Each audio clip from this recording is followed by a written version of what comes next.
خوش ببرانی خۆشەویست من ڕێبەر فەتاحم حەزم کە ڕای خۆم لەسەر ڕووداوەکانی چەند ڕۆژی پێشووی کوردستان دەبڕم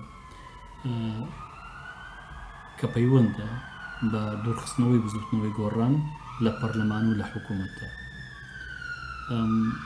ئەوەی کە ڕوویاوە بە کورتەی ژێڕنەوە ئەندام پەرلەمانەکانی گۆڕان لەگەڵ سەرۆکی پەرلەمانە کە ئەوی شەر گۆڕانە ویستویان پچنە ناو هەولێرەوە بۆ ئەوەی کە بەشداری کۆبنەوەی پەرلەمان بکەن، بەڵام چەکدارەکانی پارتی لە خاڵی پشکنینی پێش هەولێر ڕێیان پێگرتبوون و پیان وتبوون کە ناتوانن پچنە ناو هەولێرەوە.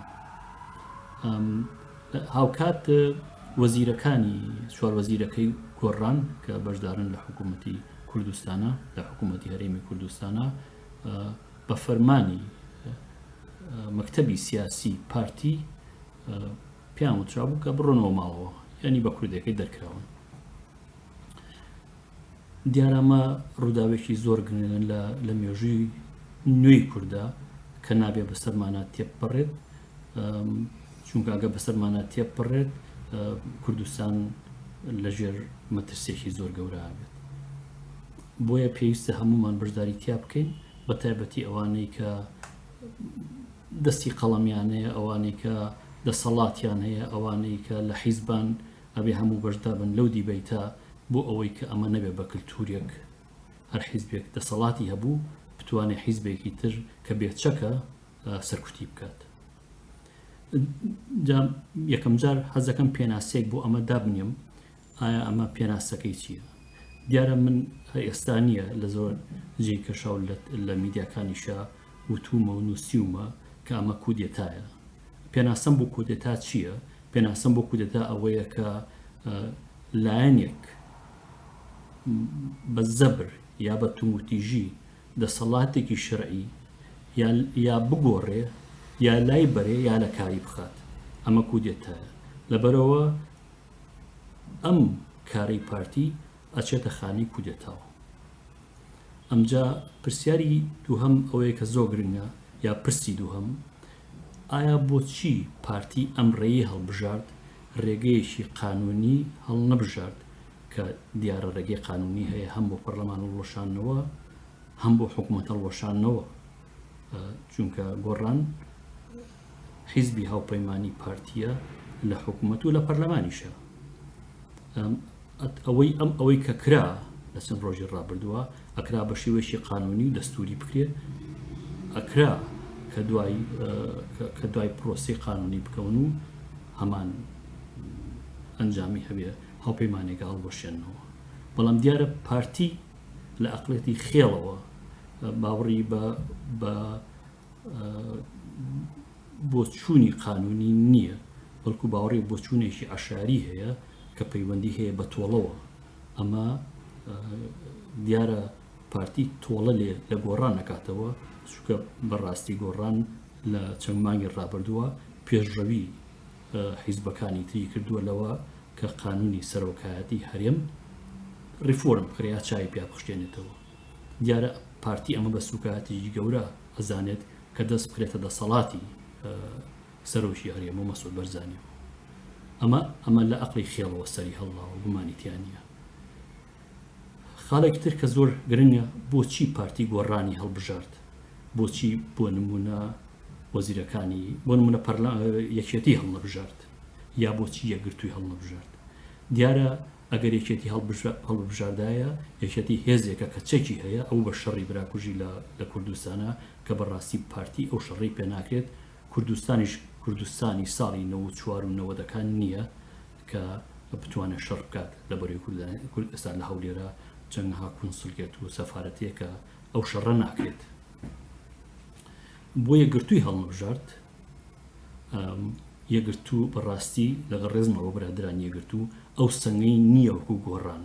ئەتوانم بڵێن مەگرتوو بەشێکە لە هاوپەیمانێکە، بەڵام پێشڕەوی هاوپەیمانێکە نییە. ئەمە خوانەخواستە بێ ڕێزی نییە بە یەکگرتوو بە هیچ جۆرێک. بەڵام دیارەکە گۆڕان هەڵەبژێرێت، تەنها سوکایەتی نییە بە گۆڕان، بەڵکو سوکایەتیە بە هەموو هاوپەیمانێکە، چونکە هاوپەیمانەکە پێکەوە کاریان کردووە کە چەند حیزبێکن لەوانش دیارە یەکێتیە و یەکگرتو و کۆمەڵە. بەڵام کە گۆڕان هەڵبژێرێت مانایەوە نییە تەنها سوکاتی بە گۆڕان کردووە، بەڵکو گۆڕان سوکاتی بە هەموو هاوپەیمانەکە کردووە. ئەمە ئەو نمونەی هێناومەتەوە لە جێی تریشە ئەوەیە کە مامۆستایەکە چێتە پۆلەوە قوتابیەکان هاروهاجن دوانیان دەرەهێنیە تەمیانەکە ئیتر پۆلەکە بێدەنگە بن. پارتی ئەی شتی کردووە، پارتی گۆڕانی دەرهێناوە چونکە ئەزانێ گۆڕان چەکی نیە و شەڕیش ناکات گۆڕان، بەڵام بە گۆڕانی وتو دارکاری کردووە بۆ ئەوی یەکێتی و کۆمەڵ و یەکگرتو و عاقڵ بن بە کوردیەکەی. ئەمە زۆر زۆر گرنگە. شتێکی ترکە زۆر گرنگە ئەوەیە کە ئەمە سوکاتیە بە دەستگایەکی شەرعی. پەرلەمان دەستگایەکی شەرعیە و لە هەموو وڵاتێکی دیموکراتیە پەرلەمان ڕەنگە لە هەموو دەستگایە گرنگتر بێت چونکە دەسەڵاتی قانوندانانە. ئەو کەسانەی ئەندام پەرلەمانن ڕاستە مرۆڤن وەکو هەمومان، بەڵام وەکو پۆلیسیەک وایە کە جلی پۆلیسی لە بەرابێ. ئەگە پۆلیسیە جلی پۆلیسی لە بەرا نەبێت ینی نوێنەری دەسەڵات نییە، ئینسانە. بەڵام کە جلی پۆلیسی لەبەر کرد کە ئەو وەختە ئەبێ بە نوێنەری دەسەڵات. ئەگەر کەسێک لایەنێک خوا نەخواست سوکاتی بەم پۆلیسە بکات ماناوێ سوکاتی بەدەسەڵات کردو. فەرقی زۆر زۆرە لەگەڵەوە کە تۆ سوکاتی بە کەسێ بکەیت، هەردووچی تاوانە، بەڵام کەس تۆ سوکاتی بە کەسێ بکەیت کە بەرجی پۆلیسی نەپۆشی بێت، کەسێکی سیڤڵ بێت، زۆر جیاوازە لە ڕووی قانونەوە لەگەڵ ئەوە کە کەسێک سوکاتی بە پۆلیسێ بکات لە کاتێکا لەسەر فرمانە و بەرجی پۆلیسی پۆشی. ئەمە هەمان شتە سوکاتی بۆ ئەندام پەرلەمانانە کراوە کە چوون بۆ کۆبوونەوە لەسەر کارێکی فەرمی بوون، ئەندام پەرلەمان بوون، هەریەکەیان دەنگی هەزاران کەسی هەڵگرتووە. ئەو دەنگانە ئەبا لە پەرلەمان نوێنەرایەتی ئەوانەکە. پارتی حەقی یاوە بەخۆی کە ئەو ئەندام پەرلەمانانە جارێ باوەز لە سەرۆکی پەرلەمان بینین، ئەسا ئەویش هەر وەکو ئەندام پەرلەمان مامەڵاکەم، حەقی یاوە بەخۆی دەنگی ئەو هەبوو هەزار کەسێک کە 9 ملیۆن کەسە دەنگی بەم گۆڕانەیاوە دەنگی هەمویان بخاتە ژێر پێیەوە. ئەمە سوکاتێکی زۆر گەورەیە، نەک بە کەس بە ئەندام پەرلەمان، بەڵکو بە کەسی کورد، بە من، بە تۆ، بە هەموو کەسێکی تر. پارتی پێمانەڵێ ئەو دەنگانی کە ئێوە ئەیەن بە هەج لایەنێکی تر ئەگەر بۆ من نێت و بە قسەی من نەکەن و جۆڕایاڵی من نەبن دوورتانە خەمۆ لە دەسەڵاتەوە دەسەڵاتی منە. ئەمامان نابێ بە سەرات تێپەڕێ. دیارە خاڵێکی ترکە ئەویش ئەمەیە ئاماژەی پێ بکەم قەوارەی سیاسی کوردستانە کە حکوومەتە و پەرلەمانە و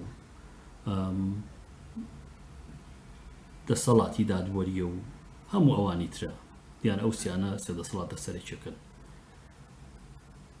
پارتی ئەمانە بە دەسەڵاتی خۆیە زانێت.